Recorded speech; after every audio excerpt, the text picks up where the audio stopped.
대한민국에서 일어난 가장 미스터리한 사건 중 하나. 한 집에서 사망한 3명의 자매, 침입 흔적도 없고 외상도 없는 시신. 그리고 부패한 시신 옆에 놓인 멀쩡한 밥상.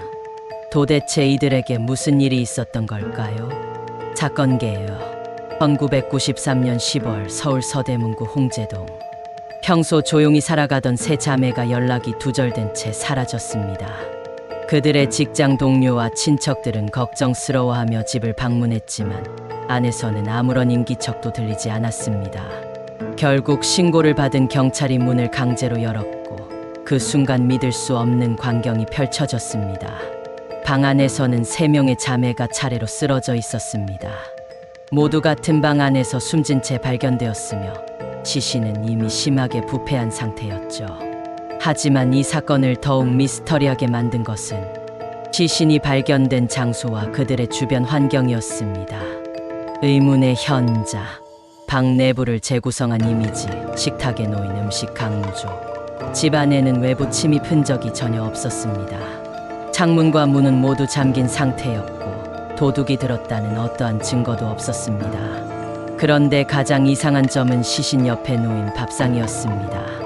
시신이 이미 부패할 정도로 오랜 시간이 지났는데도 식탁 위의 밥과 국은 마치 방금 차려진 듯 신선한 상태였습니다. 도대체 어떻게 이런 일이 가능했던 걸까요? 부검 결과 3명 모두 외상이 없었으며 독극물 반응도 나오지 않았습니다. 질식, 중독, 외부 충격 등 어떤 명확한 사인도 발견되지 않았죠.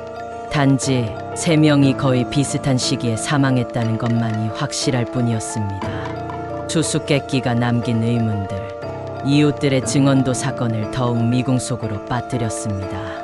한 이웃은 큰딸을 사건 발생 약 일주일 전에도 봤다고 했고, 또 다른 이웃은 막내딸이 사망 추정일보다 며칠 후 창문을 열고 있는 것을 봤다고 증언했습니다. 그렇다면 그들이 사망한 날짜는 정말 같은 날이었을까요? 경찰은 유력한 단서를 찾지 못했고 시간이 지나면서 사건은 점점 잊혀져 갔습니다. 하지만 이 사건을 둘러싼 미스터리는 쉽게 사라지지 않았습니다. 기이한 소문들. 사건이 발생한 이후 이 집을 둘러싸고 기묘한 소문들이 퍼지기 시작했습니다. 사람들은 이 집에서 이상한 기운이 감돌았다고 주장했고 이후에도 이곳에 거주한 사람들이 이유 없이 병을 얻거나 갑작스레 사망하는 일이 이어졌다고 했습니다. 몇몇 사람들은 세 자매가 사이비 종교에 빠져 있었고 집단 자살을 시도했을 가능성이 있다고 말했습니다.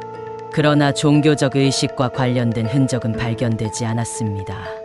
결국 이 집은 철거되었고 새로운 건물이 들어섰지만 아직도 이 사건을 기억하는 사람들은 그곳을 쉽게 지나치지 않는다고 합니다. 결론 여전히 풀리지 않은 미제 사건. 홍제동 세 자매 사건은 한국에서 가장 미스터리한 사건 중 하나로 남아 있습니다. 외부 침입 흔적도 없고 사망 원인도 밝혀지지 않았으며 시간이 지나도 여전히 의문점이 많은 사건이죠. 도대체 세 자매에게는 무슨 일이 있었던 걸까요?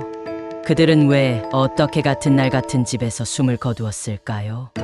혹시 여러분은 이 사건에 대해 어떤 가설을 가지고 계신가요? 여러분의 의견을 댓글로 남겨주세요. 다음에도 더욱 흥미롭고 미스터리한 이야기로 찾아뵙겠습니다.